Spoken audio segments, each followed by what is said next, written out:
In Russia, in the villages, there stand wooden houses whose rounded logs and overhanging roofs still recall the times of the Soviet order and a poor standard of living. Most dwellings do not have sewage systems. Residents learn to put up with an unaesthetic outhouse standing in the yard outside the building, which is the norm. Heating relies mainly on stoves burning coal or wood, whose smoke and ash leave a permanent mark on ceilings and on the clothing of residents. In houses without running water, the ritual of drawing water from the well determines the rhythm of the day and requires physical strength and family organization.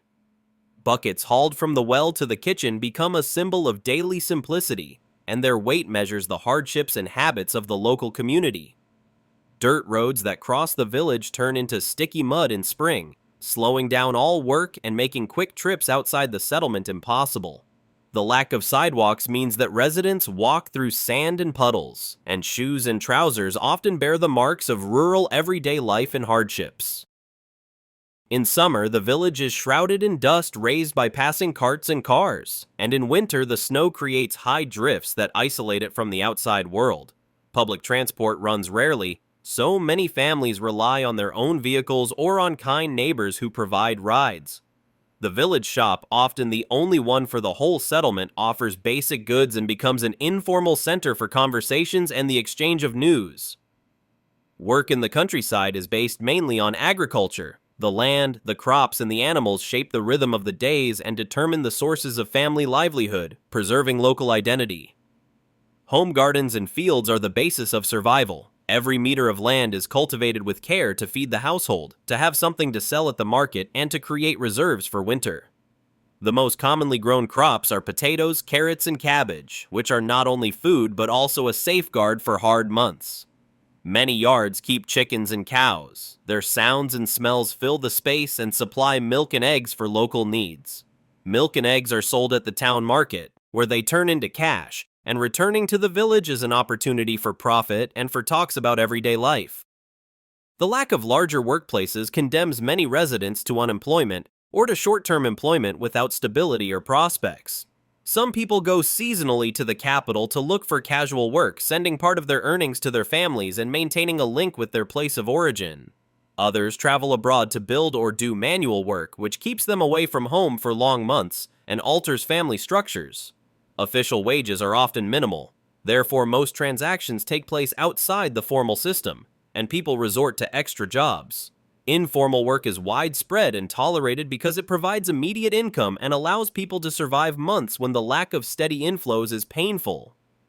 Days begin early, when the first light wakes the householders to work with the animals and in the fields. Morning routines set the tempo of rural life. In winter, life is confined to the interiors of homes, where the warmth of stoves and the smell of soup create the main space for daily activities and conversations about the future. In summer, the fields occupy the whole day. Harvest work and tending the garden leave no respite, and the sun that marks time is a stern judge. The television is often the most important source of information and entertainment. The screen gathers the family and imposes a limited image of the outside world. Internet, if available, works slowly and is sometimes a luxury. Digital connectivity appears as a promise of a better tomorrow, rarely as an everyday reality. Young people dream of fleeing to the city where they see chances and prospects. Their departures break intergenerational bonds and reduce the number of youth. Older generations keep watch over the house and animals, guarding the post while the generation that seeks change departs, and their experience keeps the village alive. Yards and benches in front of houses serve as meeting places. Their conversations, gossip, and small repairs create a social network and intergenerational transmission. Gossip spreads faster than official information. Oral reports and conjectures often shape opinion before any formal explanation arrives. Alcohol functions as a social means of escape, and vodka is often seen as a remedy for sadness and monotony, which deepens individual and family problems. Men gather in front of the shop, drinking on benches and holding long conversations that both cement the community and reinforce gender stereotypes. Women more often drink in secret at home, where loneliness and a lack of prospects drive them to seek relief, often without outside help. In more than one cellar, moonshine is distilled because home production of alcohol is easier and cheaper than buying, despite the risks and social stigma. Alcoholism affects whole families. Its consequences spill over onto the elderly as well, creating a closed cycle of poverty and illness that is hard to break. Fights and drunken rows happen often, and the weak presence of the police means that many conflicts are resolved within the community.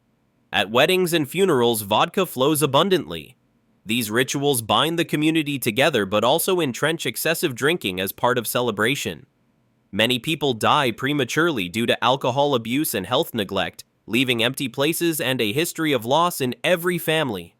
The demographic picture of the village is dominated by older people. The young leave and the village gradually becomes a space of an aging community.